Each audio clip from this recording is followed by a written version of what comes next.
अपने को एक बात पता चल गई। दूसरी बात पूछा भैया कितने अध्याय हैं, दूसरी चल गई।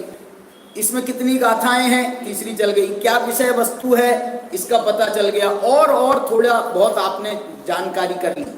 अब देखना, आप एक निबंध लिखते हो ना, निबंध, जैसे आप निबंध प्रवचन सार पर निबंध लिखो, तो आप जो निबंध है ना पूरा, वो तो है प्रमाण का विषय, और उसका जो एक एक वाक्य है, एक एक वाक्य वो है नय का विषय। इसके रचयिता का नाम ये है, इसकी गाथाएं इतनी हैं, इसके अध्याय इतने हैं।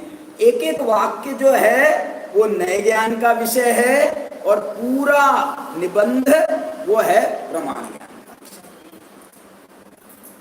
इसको हम पूरा कब कहेंगे, पूरा कब कहेंगे, पूरा पूरा संपूर्ण प्रवचन सार का संपूर्ण ज्ञान किसको है बताओ।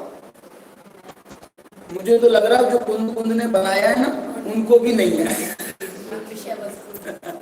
माफ करना, उन क्या मतलब है, इससे मैं कहाँ ले जा रहा हूँ आपको। अरे केवली परमात्मा को है असली ज्ञान। तो कुन भगवान ने तो उनसे सुन करके केवली शुद्ध केवली भणितम, वो केवली शुद्ध केवली ने जो कहा है उसको सुन करके बताया है। असली प्रवचन सार का ज्ञान तो उनको है। अस्य मूल ग्रंथ करता रहा श्री सर्वज्ञ देव।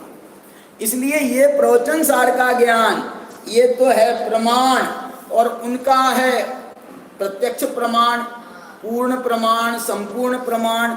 और हम लोगों का जो है आचार्य कुंद का जो है, हम कहें परोक्ष प्रमाण कहें, अल्प प्रमाण कहें, सम्यक ज्ञान है ना, अल्प ज्ञान के रूप में है, तो वो अल्प ज्ञान कहलाएगा। लेकिन वो भी प्रमाण कहलाएगा, क्योंकि वो एक अंश का नहीं है।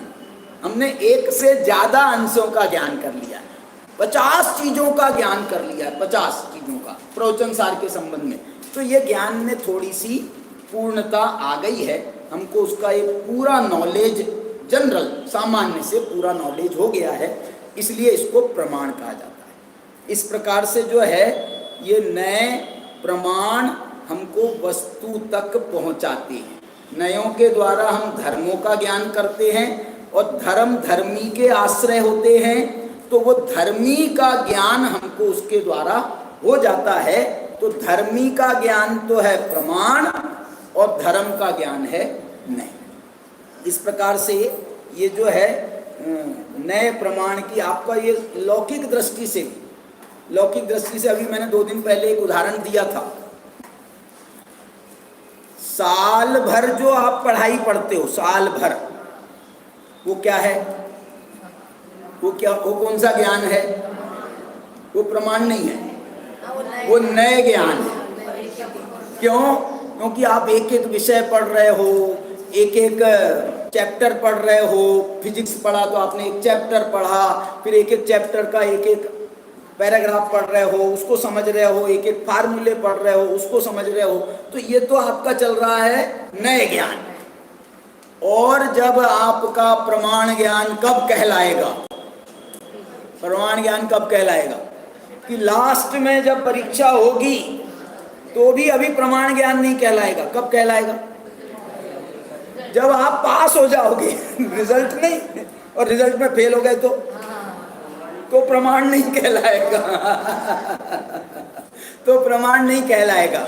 रिजल्ट में आप पास हो गए तो आपका ज्ञान प्रमाण कहलाएगा। इसका क्या प्रमाण है कि आपका ज्ञान प्रमाण माना गया? आपको अगली क्लास में बिठा दिया। आप 7वीं में थे, आप 8वीं में आ गए, 8वीं में थे, आप 9वीं में आ गए, तो आपको जो है आपका क्या बोलते हैं, प्रमोशन हो गया है। तो ये आपका ज्ञान हमारा वो 8वीं के लेवल का हमारा ज्ञान प्रमाण हो गया है। इस प्रकार से ये नए प्रमाण के विषय को यदि हम समझेंगे तो वास्तव में हम, हाँ, वाह क्या बात, वाह। सर्टिफिकेट का दूसरा नाम क्या है? दूसरा नाम प्रमाण पत्र। बहुत सुंदर। चलिए आज की चर्चा को यहीं पर विराम देते हैं।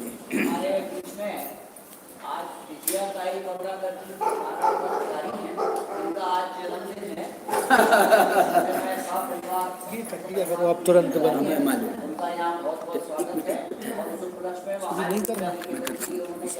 ब्रॉडकास्ट में निकाल